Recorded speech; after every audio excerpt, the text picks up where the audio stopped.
En immobilier, il y a une erreur à ne surtout pas faire. Je te la dis tout de suite.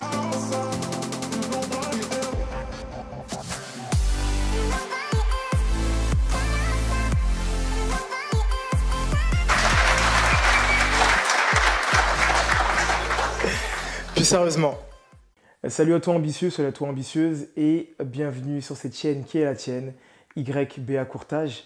Je me présente, je m'appelle Roméo et je suis courtier en prêt immobilier, je suis formateur, également marchand de biens. Le but de cette chaîne, il est simple, te donner un coup de pied aux fesses de manière à ce que tu puisses passer à l'action. Donc c'est simple, il n'y a qu'une règle. Sur cette chaîne, on passe à l'action ou on passe son tour. Si tu n'as pas prévu de passer à l'action et tu fais juste du voyeurisme, tu veux uniquement regarder des chaînes en lien avec l'immobilier, je t'invite à passer ton tour. Il y a énormément de chaînes d'IMO qui parlent d'IMO. Mais ici, c'est vraiment pour des ambitieux et des ambitieuses qui veulent passer à l'action. Et si tu fais partie de cette famille-là d'ambitieux qui veut passer à l'action, bah écoute, je t'invite à t'abonner, à cocher la cloche de notification afin de pouvoir connaître toutes les dernières apparitions. Et bien sûr, je te souhaite la bienvenue. Et je profite de la pause que j'ai actuellement sur mon dernier chantier en tant que marchand de biens pour pouvoir faire cette vidéo. Parce qu'il y avait aussi un lien avec l'environnement. Et cette vidéo, c'est les erreurs à ne surtout pas faire lorsqu'on décide de se lancer dans l'immobilier, mais surtout une erreur à ne pas faire. C'est ce qu'on appelle vulgairement l'effet halo. Donc, je vais t'expliquer ce que c'est. C'est un biais cognitif qu'on a tous, mais des fois qui peut nous porter à faire des choix, à faire des erreurs qui vont avoir un préjudice énorme après par la suite sur les projets locatifs, sur les projets d'investissement pour la résidence principale et tout autre type de projet même dans la vie de tous les jours. Avant de te parler de l'effet halo et le lien qu'il peut y avoir avec l'immobilier, ce dont j'ai envie de te parler, mon ambitieux, lorsque tu décides de démarrer un investissement locatif, c'est que la première chose qu'il faut faire, c'est de se former. Je sais que tout le monde le dit, je sais qu'on parle toujours, oui, il faut se former, d'ailleurs ça vend de la formation par la suite, et je peux comprendre que tu le vois comme un peu un attrape-nigo, tu vois, le genre de choses qui c'est des bons prétextes pour pouvoir se lancer. Mais moi aujourd'hui, je vais donner une raison pour laquelle il faut se former. Et cette raison, elle ne sort pas de mon chapeau, elle est réelle et peut-être que même tu l'as déjà vécu toi-même à titre personnel. C'est donc l'effet halo, c'est ça dont j'ai envie de te parler. Mais qu'est-ce que c'est l'effet halo? Dans les domaines de la science, l'effet halo, c'est un biais cognitif. Qu'est-ce que c'est un biais cognitif? C'est, si je devais dire vulgairement, c'est une erreur que tu vas commettre sans te rendre compte que tu vas la commettre. D'accord? L'effet halo, c'est tous les biais cognitifs qui sont en lien avec des facteurs, comment dire, donc du coup externes. Je vais t'expliquer ce que c'est et je vais illustrer mes propos. Tu vas avoir en face de toi un membre de ta famille qui va être avocat, qui va être médecin, qui va avoir un travail avec une haute fonction. Et cette personne-là qui a passé de longues études pour pouvoir faire ce qu'il fait aujourd'hui, donc son métier d'avocat, de médecin ou tout autre type de métier dit noble, va vouloir te donner des conseils dans l'immobilier. Et toi, tu vas faire le biais, donc tu vas faire le lien en te disant, vu qu'il est avocat, s'il me donne des conseils en lien avec l'immobilier, c'est qu'ils sont forcément bons. Et c'est là où on va rentrer dans l'effet halo, dans le biais cognitif, c'est de croire qu'une personne, comme elle a des qualités intellectuelles dans un domaine, tout ce qu'elle va dire, ça va être parole d'évangile. Et c'est justement cette erreur-là qui amène des fois des personnes à partir sur des projets, que ce soit immobiliers ou tout autre type d'investissement, et à la fin d'être déçus et croire que l'erreur ne vient pas de la personne qui a donné le conseil, mais plutôt de l'environnement. D'accord? Donc, si je dois reprendre mon exemple en lien avec l'immobilier, ça va être de croire que l'immobilier c'est une arnaque et que en fait ça sert à rien de se lancer à l'immobilier, que tu ne gagneras pas d'argent, etc. Écoute, pour ma part, même si tu peux avoir du mal à le croire, j'en suis la preuve vivante que l'immobilier c'est pas un attrape-nigo.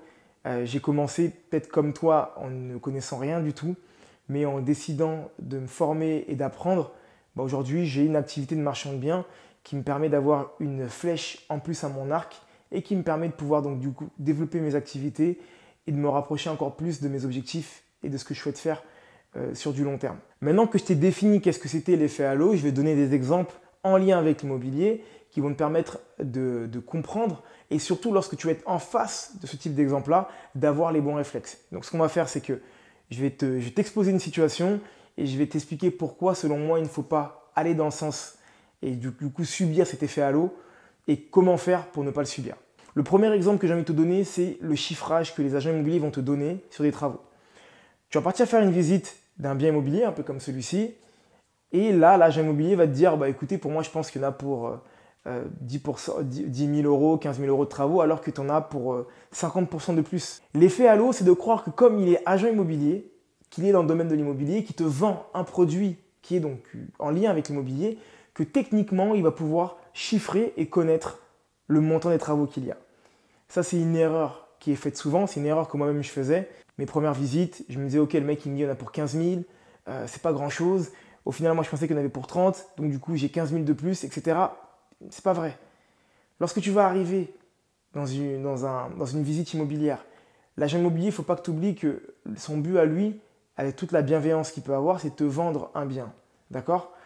Et en te vendant ce bien-là, ce qu'il veut, lui, c'est de amoindrir le risque. Donc de te dire qu'il y a moins de travaux que prévu, des fois.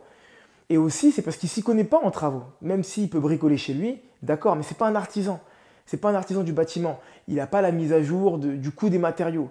Il n'a pas la mise à jour de combien va coûter une prestation pour avoir une équipe de manière journalière, le coût du carburant et tous ces autres détails-là, ces frais cachés qui font que lorsque ton artisan va te donner une facture, eh ben lui va prendre tout ça en compte.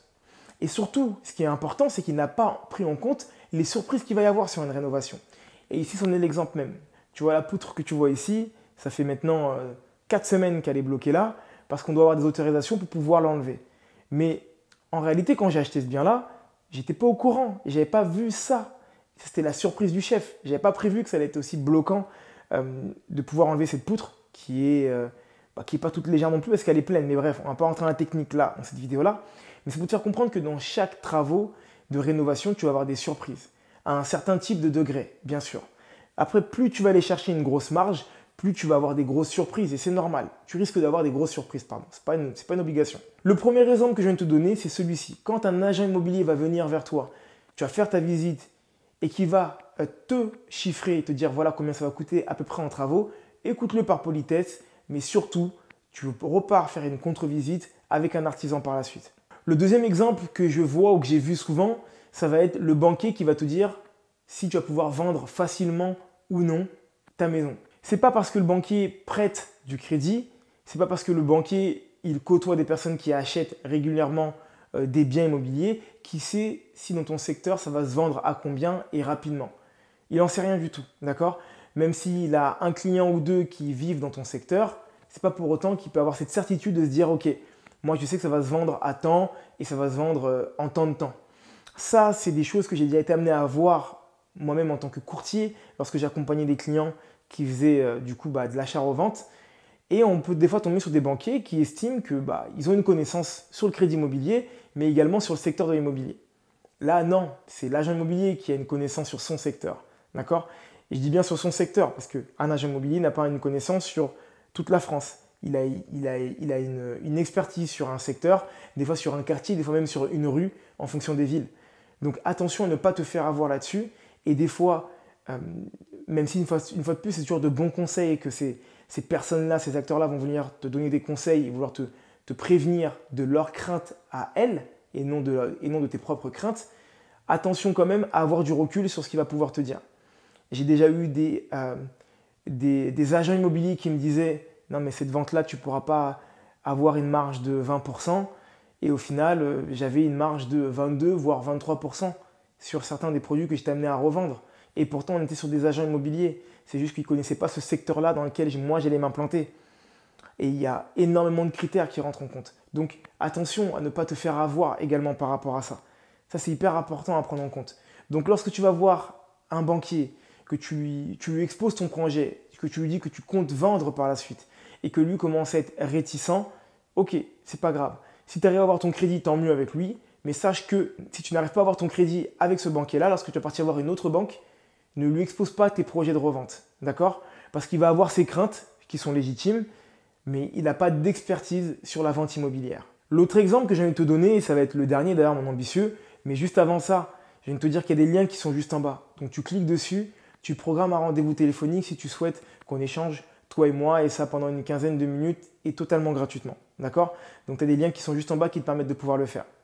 Le dernier exemple que je viens de te donner sur l'effet halo et sur ce biais cognitif qu'on a tous, et des fois on est des acteurs de ce biais-là, des fois on n'est pas uniquement les personnes qui allont recevoir ce type de biais, c'est l'artisan qui va te dire à combien tu vas pouvoir vendre ton bien. Attention également à ce type d'exemple, à ce type de situation, à ce type de biais-là. Pour l'avoir vécu moi-même à titre personnel, tu as des artisans qui vont venir, tu vas leur demander à combien vont coûter les travaux. Ils vont dire, ok, les travaux vont coûter 30 000 euros. C'est étonnant. J'ai vu un autre artisan qui m'a dit que je pouvais les avoir à 20 000 ou 25 000 pour des prestations équivalentes. Et dans la discussion, ce que tu vas comprendre, c'est que cet artisan-là va donc du coup user de l'effet halo, volontairement ou involontairement, pour se dire oui, mais dans ce secteur, ça se vend à hauteur de temps.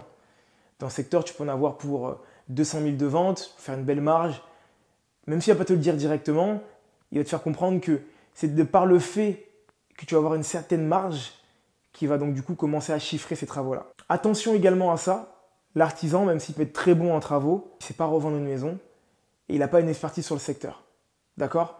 Donc, moi, ce que je viens de te dire, c'est que pour faire attention à ce type d'acteur-là, avoir plusieurs devis, ça va être la meilleure des choses qui va te permettre de pouvoir te rendre compte, est-ce que tu es en face des fois d'un arnaqueur, hein, une personne qui a envie de se faire une marge sur toi, plus importante que raisonnable, ou est-ce que tu es en face d'une personne qui va avoir un billet à l'eau, qui va se dire, j'aurais pu le chiffrer 25, mais je vais le chiffrer 30 parce que je pense que ici, ça va se revendre plus cher que...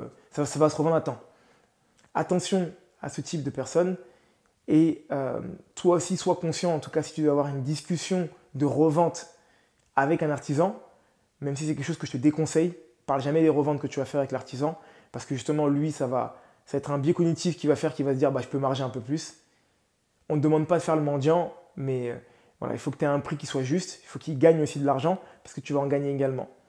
Donc, pour essayer de faire attention à ce type de situation, tu parles jamais des reventes que tu peux t'amener à faire et tu fais plusieurs devis afin de pouvoir te dire ok, là je suis en face d'un devis qui est raisonnable ou non.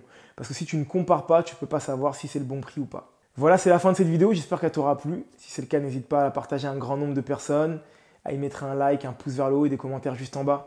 Je t'ai dit qu'il y a de quoi rentrer en contact avec moi, donc tu n'hésites pas, tu le fais, tu rentres en contact avec moi. Et entre-temps, mon ambitieuse, je ne sais pas à quel moment tu regarderas cette vidéo, mais tout ce que je peux te dire, c'est de continuer à croire en toi et à te former. Bye.